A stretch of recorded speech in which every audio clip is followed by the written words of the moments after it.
On a mild February day in the American Southwest, I'll find out if it's possible to sail my little wooden boat up the Colorado River towards the Grand Canyon. While exploring the Mojave Desert in as much wind as I can get and discovering signs of life, including predators and the invasive species that stomp them to death. An advantage of making a boat that fits in the back of your truck is that you can drive 260 miles for a daysail, and highways through the desert provide awesome views across vast wilderness.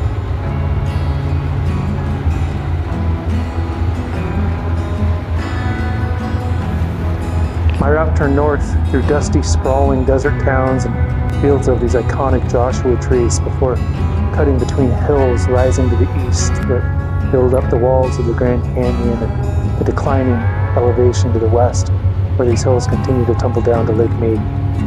How incredible would it be to sail up far enough to connect these two on water?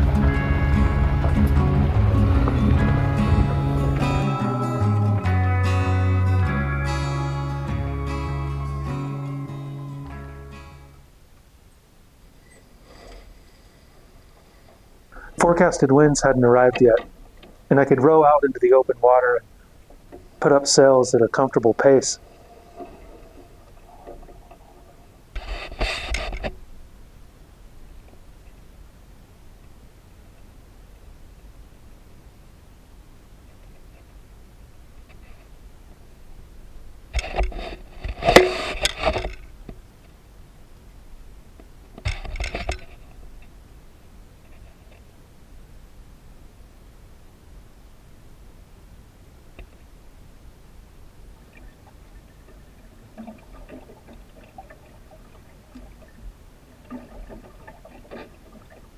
Just enough breeze to keep me moving came in, and I reclined on the cockpit sole or across the main thwart and disappeared into this exposed landscape.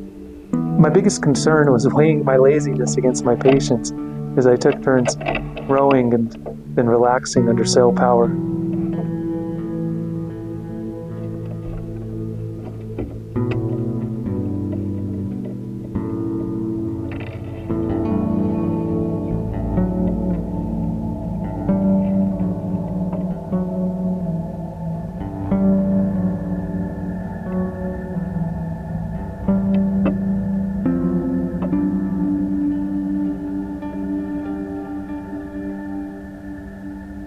As winds came and went, the water's color shifted slowly from green to brown, suggesting I'd entered into the current of the Colorado River. The texture of the wind on the water changed slightly, and debris drifted to windward.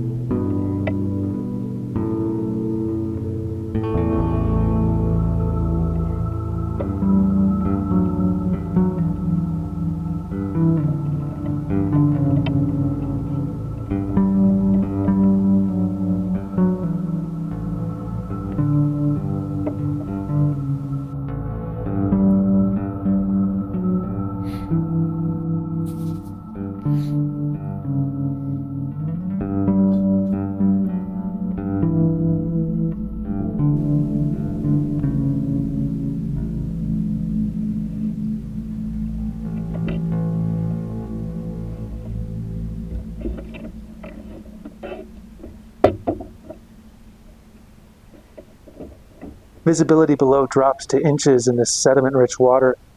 My sounding stick cleared its length at first, but on later use it struck bottom, showing a depth of maybe 2.5 feet. The conflict between laziness and patience continued as I took turns rowing and sailing up the river. This slow cadence ate up much of my afternoon before I stopped on a sandy shore with a view around the bend.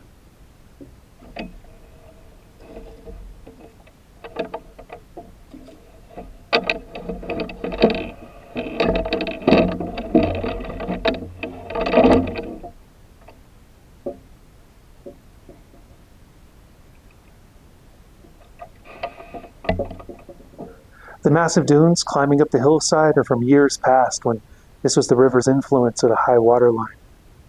Coyote tracks are a bad omen for sailing. The dog has been here more recently than any strong wind. Coyotes are another iconic species of this desert. It's no wonder they come down out of the hills to the water's edge, as a recent rain event ended 200 continuous days without measurable rain. They're the largest predator that survives in this big empty landscape, but they're still often skittish for good reason, and we'll see why. Back at the boat, a breeze had returned with intentions to stay, and I wanted to take advantage of it by getting back on the open lake.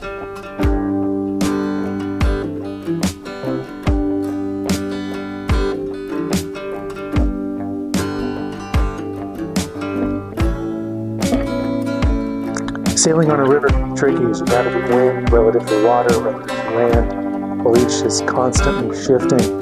But sailing out of this current found mild, consistent flows above and below. The color of the water goes almost instantly back to green as I exit the current, and sediment drops out of still water to form feature dunes below.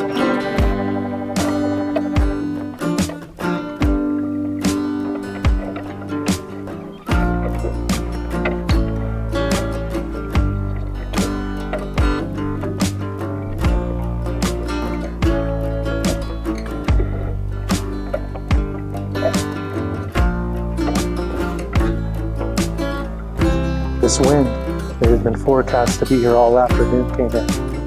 I'm thankful to do some real sailing, so I take a couple big tacks and head to the east. The breeze is briefly strong enough to justify hiking out. It doesn't last long though, and I settle in for lunch as I make a long tack across the lake.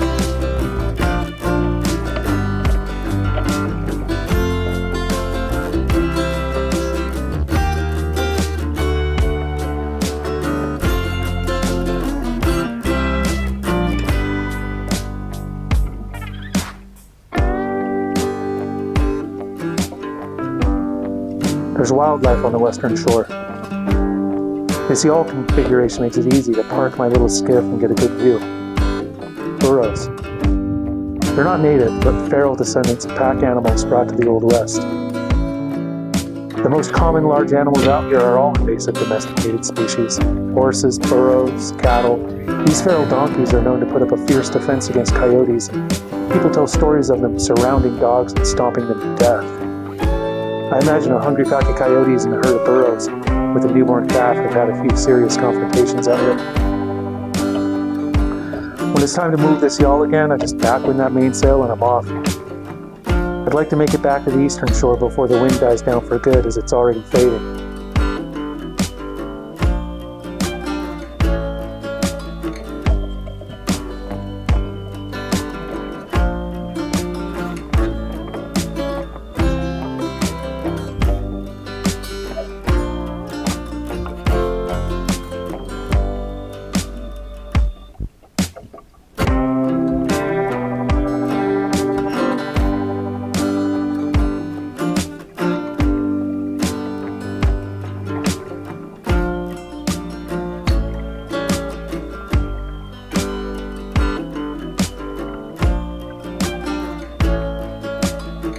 A relaxed sail with these views is hard to bring to an end, but I work early tomorrow and it's 130 miles drive back home.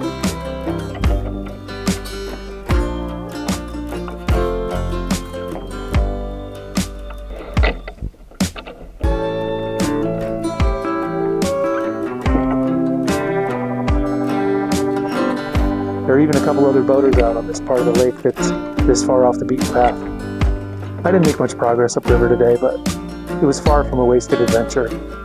A little exercise with the view might be just as good. The design and build of this boat is on my channel for free. A link to an article about it, Small Craft Advisor, is in the description below. Building and sailing little wooden boats like this is a ton of work, but it's at least equally rewarding.